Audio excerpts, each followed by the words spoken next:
ফারানা হচ্ছে একটা বেশ্যা, ভারতীয় বেশ্যা, ইন্ডিয়ান বেশ্যা, মালাউনি বেশ্যা, একটা উচ্ছিষ্ট সামাজিক পতিতা। এই নডি রুমিন সে বলে ইউনূস সরকার সার্বিকভাবে ব্যর্থ, ইউনূস সরকার দেশের কোনো উন্নতি করে নাই এবং যে কোনো মূল্যে ইউনূসকে তাড়াতাড়ি সরাইয়া তাড়াতাড়ি একটা নির্বাচন দেওয়া হোক যাতে ওর বাবা ভারত এসে এখানে একটা ভাগ বসাইতে পারে। যে ব্যক্তি নিয়োগ পাওয়ার 3 দিনের মাথায় প্লট পাওয়ার জন্য পাগল হয়ে যায়, যে ব্যক্তি আজকে ইসকনের একটা ফিতা বাইন্দা লোকজনের সামনে রাবণের গীত গায়, সীতার গীত গায়, এর মতো লোক, এর মতো একজন নটি, তার উপরে বাংলাদেশের 17 কোটি মানুষ বা বাংলাদেশের রাজনীতি অথবা বাংলাদেশ জাতীয়তাবাদী দল, এর মতো একটা মানুষের প্রতি বাংলাদেশের রাজনীতি এর মতো মানুষের কাছ থেকে কি ভালো কিছু আশা করতে পারে? বেগম জিয়া আসার পরে হঠাৎ জড়াই ধরে কাঁদলো, সে বুঝছে যে এবার এখন নাটকটা করতে পারলে একটা পজিশন মিলবে, নাটকটা ঠিক মতো করতে পারলে আমার একটা ফায়দা আছে, এই জন্য একেবারে কাইন্ডা পেশাব কইরা বমি কইরা চিন্তা করছে। যদি তাকে বলি সে একটা ব্যক্তি হিসাবে সে জাস্ট একটা উচ্ছিষ্ট সামাজিক পতিতা, উচ্ছিষ্ট একেবারে একেবারে একেবারে নগণ্য শ্রেণীর লো লাইফ টাইপ একটা ব্যক্তি, যে স্বার্থের জন্য খালেদা জিয়াকে জড়াইয়া ধরবে, আবার স্বার্থের জন্য খালেদা জিয়ার পিঠে একটা ছুরি বসায় দিবে। এই মুহূর্তে এই বর্তমান 2 পয়সার উকিল রুমিন ফারানা সে যত কথাবার্তা বলে, তারে যদি কেউ স্ক্রিপ্ট লিখে দেয়, তাকে যদি কেউ স্ক্রিপ্ট লিখে দেয়, তাহলে ওই স্ক্রিপ্টটা সে গলাবাজি করে ডান্ডার মতো চিল্লায় চিল্লায় কইতে পারে। কিন্তু আমি একদিন যদি তাকে দেখতাম যে একটা ব্রিফিং নিয়ে একটা হিয়ারিং কেমনে করে যাদের সামনে, আমি তাহলে দেখতাম তার পরনের জাঙ্গার রং লাল না কালা, আমি দেখে ফেলাইতাম। আমি এটা দেখি নাই, কিন্তু আমার কথা হইতেছে নৈতিকভাবে আমি জিজ্ঞাসা করি, সাবজেক্টটা নৈতিক। আপনাকে যদি বলা হয় যে আপনি আটলান্টিক পাড়ি দিতে হবে একটা নৌকায় কইরা, এখন আপনি আপনার সাথে এমন একজন মানুষকে খুঁজবেন, নিবেন যাকে আপনি 100% বিশ্বাস করেন যে আপনার প্রতি লয়াল, তাকেই আপনি আপনার সঙ্গী করবেন, কারণ আপনি আটলান্টিক পাড়ি দিবেন। আপনি কি রুমিন ফারহানার মতো লোককে বিশ্বাস করে আপনার সাথে নিবেন? রুমিন ফারহানা ইদানিং যে আওয়ামী লীগের গণতান্ত্রিক অধিকার নিয়ে গলা ফাটায়, যে এখন বিভিন্ন টক শোতে গিয়ে ইসকনের একটা ফিতা হাতে দিয়ে আঙ্গুল দোলায়, একে আসলে বিএনপি আসলে করে? ব্রাহ্মণবাড়িয়া যেখান থেকে সে রাজনীতি করার জন্য এমপি ইলেকশনের জন্য লাফালাফি করছে, ওই এরিয়ায় কেউ তারে চায় না। তার এরিয়া লোকজনরা বলে নডি রুমিন। নডির অর্থ কি আমি জানি না, আপনি জানেন কিনা আমি জানি না, নডি না নটি এর অর্থ কি আমার ধারণা নাই। শিক্ষিত মানুষ, কোনো সন্দেহ নাই, কিন্তু নীতিগত ভাবে সে হচ্ছে একটা বেশ্যা, একেবারে সঠিক বেশ্যা, ভারতীয় বেশ্যা, ইন্ডিয়ান বেশ্যা, মালাউনি বেশ্যা, হাসিনার বেশ্যা, নারায়ণ চন্দ্রপালের বেশ্যা। কিন্তু তখন যখন তাকে গ্রেফতার করে আদালতে নেওয়া হলো, তখন সে বলছে আমি বিএনপি করি। কেন বিএনপি এখন ভারতের পাচাকে গন্ধটা কি শমশের মোবিন চৌধুরী পাইছে এই জন্য বলছে, নাকি অন্য কোনো কারণ আছে? এর চেয়ে বড় দৈন্যতা আর কি হতে পারে? একটা লোক যে জিয়া রহমানের সাথে পাশাপাশি যুদ্ধ করেছে, জিয়া পরিবার তাকে বিশ্বাস করেছে, তার শিক্ষাগত যোগ্যতা আছে, গভর্নমেন্টে তার ভালো পজিশন ছিল, এই লোকটা দলের সাথে বেইমানি করে, বাংলাদেশের সাথে বেইমানি করে সে ভারতের তল্পি বাহক হয়েছে, যেভাবে এইচটি ইমামরা হয়েছে, গহর রিজভির মতো লোকজনরা হয়েছে, জাস্ট হয়েছে। কুত্তার বাচ্চার পরিচয়টা তাদের কাছে ভালো মনে হয়েছে নিজের স্বার্থে। এই শুয়োরের বাচ্চা বেগম জিয়াকে অসম্মান করেছে, তারেক রহমানকে অসম্মান করেছে, বিএনপিকে অসম্মান করেছে, বিএনপির আন্দোলনের পিছে ছুরিকাঘাত করেছে। এই কুত্তার বাচ্চা আজকের আদালতে গিয়ে বলে আমি বিএনপি করতাম। এর চেয়ে আর ধন্যতা, এর চেয়ে আর হাস্যকর আর কি হতে পারে? এটা কি জানেন, টানবাজারের একজন বেশ্যা এসে বলে আমি একসময় ইমামতি করতাম। এই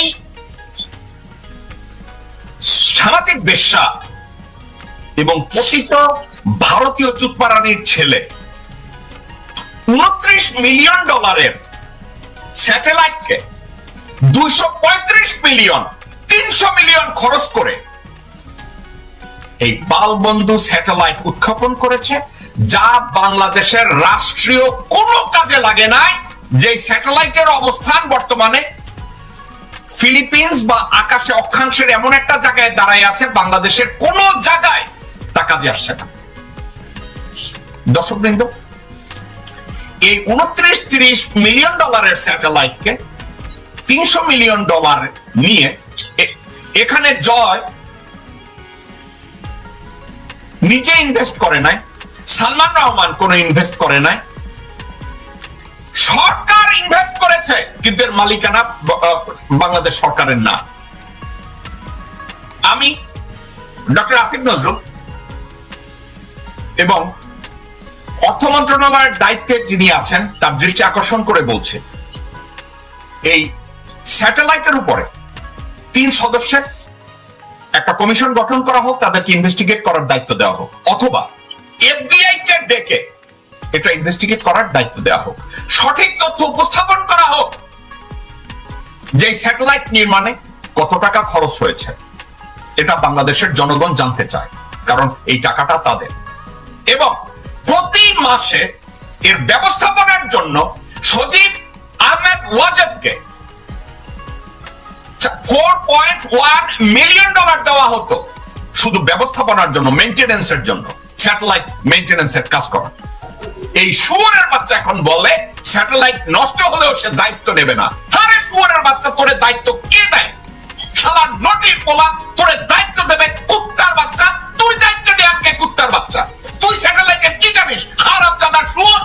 আমি অত্যন্ত দুঃখিত, আমি বাজে শব্দ ব্যবহার করেছি এই শুয়োরের উপরে। আপনি কি এটার উপরে কোনো মন্তব্য করবেন? জয় বলেছে সে ওটা স্যাটেলাইট নষ্ট হলেও দায়িত্ব দেবে না। ওকে দায়িত্ব নেওয়ার কথা কে বলেছে? এই শুয়োরের বাচ্চা কোন যোগ্যতা আছে? স্যাটেলাইটের উপরে লেখাপড়া করে নাই। এই শুয়োরের কোনো দায়িত্ব নাই। প্রতি মাসে $4 মিলিয়ন উপরে নিছে এই স্যাটেলাইট মেইনটেনেন্সের জন্য, যেটা রাষ্ট্রের জন্য একটা বোঝা। আর এখন বলে সে স্যাটেলাইটের দায়িত্ব নেবে না। ওরে কেউ দায়িত্ব নেওয়ার কথা বলছে? কেউ বলে নাই। নিজের থেকে কুত্তার বাচ্চা এই উক্তিটা করেছে। আরো একটা কথা এই বিষয়ে আমি শেষ করতে চাই। এই বঙ্গবন্ধু স্যাটেলাইটের মালিকানা, আপনি তাদের ইনভেস্টিগেট করার কথা বলেছেন, আপনি বলেছেন যেটা এই টাকা রিকভার করা হোক, ওয়ার ফ্রড, মানি লন্ডারিং এর সাথে সজীব আহমেদ ওয়াজেদ এই স্যাটেলাইটের নামটা ব্যবহার করেছে। তো আমার কেন যেন মনে হয় এই মুহূর্তে বঙ্গবন্ধু স্যাটেলাইটের পিছনে যে অর্থ যোগান বাংলাদেশ ব্যাংক দিয়েছে, এটাকে এই মুহূর্তে তাড়াতাড়ি কোর্টে তুলে এর মালিকানা কোথায় এই সাবজেক্টটা ক্লিয়ার করে তারপরে জনগণের সামনে তুলে ধরা হোক এর সত্যিকার অর্থে বঙ্গবন্ধু স্যাটেলাইটের পিছনে কত খরচ হয়েছে এবং এর যাবৎকাল স্যাটেলাইট উৎক্ষেপণের পরের থেকে আজ অবধি এই স্যাটেলাইট বাংলাদেশের কি কাজে লেগেছে এটা জনগণ জানতে চায়। এবং এই ব্যাপারে বাংলাদেশের কেউ, কোন মানুষ, দর্শকদের ভিতরে কেউ যদি সজীব আহমেদ ওয়াজেদের উপরে একটা মামলা করে, আমি জেকব মিল্টন ওই মামলার খরচকারী করব। কেউ যদি এটার উপরে মামলা করে, আমি ওয়াদা করছি আমি এই মামলার দায়িত্ব নেব যদি কেউ করতে চায়, কারণ এই বিষয়টা সামনে আসা উচিত। কয়েকটা সাবজেক্ট। এই স্যাটেলাইট তৈরি করতে কত টাকা মূলত খরচ হয়েছে? এই স্যাটেলাইটের টাকা, এই যে $300 মিলিয়ন উপরে খরচ হয়েছে, এই টাকাটা কে দিয়েছে? প্রতি মাসে মেইনটেনেন্স বাবদ $4 মিলিয়ন নিয়েছে, এই টাকাটা কে, কোথায়, তাকে কিভাবে দেওয়া হয়েছে, এর প্রত্যেকটা জিনিস সামনে আসতে হবে। এবং আরেকটা জবাবদিহি করতে হবে, বাংলাদেশ ব্যাংক, বাংলাদেশ সরকার যদি এটা অর্থায়ন করে, তাইলে এর মালিকানা কেন বাংলাদেশের জনগণ হবে না, বাংলাদেশের সরকার হবে না? আমি এটা ক্লিয়ার কাট একটা ধারণা চাচ্ছি। আমাদের বাংলাদেশের স্বাধীনতার স্থপতিদের মধ্যে কয়েকজনের নাম বলি। নবাব স্যার সলিমুল্লাহ, উনি ওনার সময়ে বাংলাকে একত্র করতে চেয়েছে, বাংলার স্বাধীনতা চেয়েছে, বাংলার জন্য অবদান রাখতে চেয়েছে। ওনাকে ইংরেজরা মেরে ফেলেছে। ওনাকে আমি শ্রদ্ধার সাথে স্মরণ করি। বাংলাদেশের সিংহ পুরুষ শেরে বাংলায় কে ফজলুল হক, ওনাকে শ্রদ্ধার সাথে স্মরণ করি। উনি বাংলার মুখ্যমন্ত্রী থাকাকালেও উনি যেভাবে চেষ্টা করেছে সবাইকে ইউনাইটেড করে বাংলাকে মুক্ত রাখতে, বাংলা সবকিছু ঠিকঠাক মতো চালাতে, শ্রদ্ধার সাথে ওনাকেও আমি স্মরণ করি। আমাদের আদর্শের সৈনিক, জনমানুষের সৈনিক মাওলানা আব্দুল হামিদ খান ভাসানী জীবনের প্রতি কণা রক্ত বিদ্যুৎ দিয়ে চেষ্টা করেছে বাংলার মানুষের মুক্তি আনার জন্য। জীবন উজাড় করে দিয়েছে কিছু পেতে চান, করেননি এমন কোনো কাজ নাই জনগণের স্বার্থে, নিজের স্বার্থ কখনো দেখতে চান না। আমি স্মরণ করছি মাওলানা আব্দুল হামিদ খান ভাসানীকে। মুজিব শেখের যত ব্যর্থতা থাকুক, যত দোষ থাকুক, আমি অস্বীকার করতে পারবো না 70 এবং 71 সাল 72 সালে পশ্চিম পাকিস্তানিদের সাথে আমাদের যে রাজনৈতিক ক্লাশ হয়েছে, ওই সময় উনি রাজনৈতিক নেতৃত্ব দিয়েছেন। তো ওনাকে আমি যদি অস্বীকার করি, দেন আমি ইতিহাসকে সঠিকভাবে বিচার করব না। বাংলাদেশের রাষ্ট্রীয় ফরমেশন এবং ইনফ্রাস্ট্রাকচার ছিল না। মুজিব শেখ তৈরি করতে পারে নাই, খন্দকার মোস্তাক তৈরি করতে পারে নাই, অস্থায়ী প্রেসিডেন্ট নজরুল ইসলাম তৈরি করতে পারে নাই। জেলখানায় যে 4 ভারতীয় চর ছিল, কামরুজ্জামান, মনসুর আলী, নজরুল ইসলাম, তাজউদ্দিন, এরা কেউ ইনফ্রাস্ট্রাকচার তৈরি করতে পারে নাই, ব্যর্থ হয়েছে। বাংলাদেশের সঠিক রাষ্ট্রীয় স্থপতি যদি কাউকে আমি সম্মান করি, উনি হচ্ছেন শহীদ রাষ্ট্রপতি জিয়াউর রহমান, যিনি বাংলাদেশের ইনফ্রাস্ট্রাকচার তৈরি করে বাংলাদেশের রাষ্ট্রীয় অস্তিত্বকে তৈরি করতে বিশেষ অবদান করে গেছেন। এখন এখানে এসে আমি থেমে যাই। তারপরে আমি যদি বলি, দর্শকবৃন্দ, এই প্রথম একজন নেলসন ম্যান্ডেলা রূপী একজন মানুষ আমাদের নেতৃত্বে এসেছে, উনি হচ্ছেন ডক্টর মোহাম্মদ ইউনূস। ডক্টর মোহাম্মদ ইউনূসের সমকক্ষ কোন নেতা বাংলাদেশে আসেনি। এখন বলবেন উনি মুক্তিযুদ্ধ করেনি, আমি বলবো মুক্তিযুদ্ধের সময় উনি আমেরিকায় বসে মুক্তিযুদ্ধের সপক্ষে মিডিয়াতে যেভাবে মন্তব্য করেছে, এর কিছুই আপনারা করেন। আমি তারপরে বলবো না উনি মুক্তিযোদ্ধা, কিন্তু উনি মুক্তিযুদ্ধের সমর্থক, মুক্তিযুদ্ধের পৃষ্ঠপোষক, উনি এটা নিয়ে কথা বলেছেন। ডক্টর মোহাম্মদ ইউনূস কোন রাজ পরিবারে জন্মান নাই। ডক্টর মোহাম্মদ ইউনূস মুজিব পরিবারে জন্মান নাই। ডক্টর মোহাম্মদ ইউনূস জিয়া পরিবারে জন্মান নাই, শেরে বাংলা পরিবারে জন্মান নাই, ভাসানী পরিবারে জন্মান নাই। কারণ উনি নিজেই দাঁড়িয়ে গেছেন একজন ফ্র্যাঞ্চাইজ হিসাবে, একটা উদাহরণ হিসাবে, নিজেকে এস্টাবলিশ করেছে বিশ্বব্যাপী। এস্টাবলিশ করার পরে উনি বাংলাদেশে এসেছে 20 কোটি মানুষের অস্তিত্বকে রক্ষা করার জন্য, রাষ্ট্রের অস্তিত্ব রক্ষা করার জন্য। সেক্ষেত্রে আমি এই যে 5 জনের নাম আমি মেনশন করেছি, যে শ্রদ্ধার সাথে আমি বলবো, আমরা একজন ম্যান্ডেলা পেয়েছি ডক্টর মোহাম্মদ ইউনূসের মধ্যে। আমরা ব্রাজিলের প্রাণ পুরুষ সান্টোস দে লুনা পেয়েছি ডক্টর মোহাম্মদ ইউনূসের মধ্যে। চেক রিপাবলিকের হিরো ভাকলাভ হাভেলের মতো একজন লিডার পেয়েছি ডক্টর ইউনূসের মধ্যে। বিল ক্লিনটনের মতো একজন প্র্যাগম্যাটিক লিডার পেয়েছি ডক্টর মোহাম্মদ ইউনূসের মধ্যে। আমি এই প্রসঙ্গটায় কাজী আব্দুল্লাহ আল মামুন যা বললেন, আমি এর সাথে আরো কয়েকটা জিনিস অ্যাড করতে চাই। জেনারেল ওয়াকার, আপনার উপরে আমার এবং অ্যাডভোকেট মামুন এবং দেশের অনেকেরই আপনার প্রতি কোনো আস্থা নেই। কারণ আপনি প্রথমত আপনি আর্মি চিফ হওয়ার জন্য কোয়ালিফাইড ছিলেন না। আপনি মুজিব শেখের ফ্যামিলির কোন একটা মেয়েকে বিয়ে করেছেন, ঘোড়ামুখ কোন একটা মেয়েকে বিয়ে করেছেন, এই জন্যই আপনাকে আর্মি চিফ বানানো হয়েছে। এবং আপনি আওয়ামী লীগের এবং স্বৈরাচারের 626 জন লোককে পয়সার বিনিময়ে হাসিনা শেখকে রক্ষা করার জন্য এবং মুজিব পরিবারের সদস্যদের রক্ষা করার জন্য রাষ্ট্রের দিকে না তাকিয়ে, জনগণের কল্যাণের দিকে না তাকিয়ে আপনি তাদেরকে পার করে দিয়েছেন। আপনি বহু ষড়যন্ত্রের সাক্ষী এবং আপনি বহু ষড়যন্ত্রের নায়ক এবং বহু ষড়যন্ত্রের মধ্যে আপনার অংশগ্রহণ ছিল। এখন মানবিক দৃষ্টিকোণ থেকে, নীতির দৃষ্টিকোণ থেকে আপনি আমাদের দৃষ্টিতে একজন অপরাধী। কিন্তু আমি একটা কথা আজকে বলতে চাই, পুট এভরিথিং অ্যাসাইড, আমি একটা জিনিস বলতে চাচ্ছি। রাষ্ট্রের প্রয়োজনে কনফুসিয়াস বলেছে, in order to change the system and in order to bring the system in an active position, in an active way, not passive way, if you need to work with the devil, work with the devil.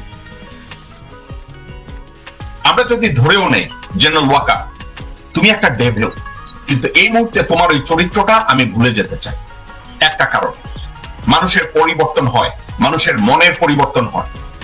আমি তোমাকে benefit of the doubt, general Walker আপনাকে benefit of the doubt দেওয়ার মতো চরিত্র আপনার না, কিন্তু তারপরে আপনাকে বলছি, আমি জেনারেল জাহাঙ্গীর আলম, ডক্টর আসিফ নজরুল, এদের কারো দৃষ্টি আকর্ষণ করি না। আমি জেনারেল ওয়াকার আপনার দৃষ্টি আকর্ষণ করে এই কথাটা বলছি। ধরে নিলাম আপনি একটা ডেভিল, কিন্তু বাংলাদেশের 17 কোটি 20 কোটি মানুষের স্বার্থে, বাংলাদেশের অস্তিত্বের স্বার্থে আপনাকে আমি যে কথাটা বলি মনোযোগ দিয়ে শুনে রাখুন। যে কোনো মূল্যে অপারেশন ডেভিল হান্টের মধ্যে শুধু অপরাধী না, আমলাদের ভিতরে যারা ভারতের তকমা আছে, ভারতের কানেকশন আছে, পুলিশ অফিসারদের ভিতরে ডিআইজি লেভেলে, এসপি লেভেলের যেসব লোকজনরা আছে, প্রত্যেকটা মানুষকে কাস্টডিতে নেওয়া হোক। তাদেরকে নেক্সট 15 দিনের ভিতরে তাদের পদ থেকে ওএসডি করে তাদেরকে কাস্টডিতে নেওয়ার পরে আপনি দেখেন দেশের আইন শৃঙ্খলা পরিস্থিতি কোথায় যায়।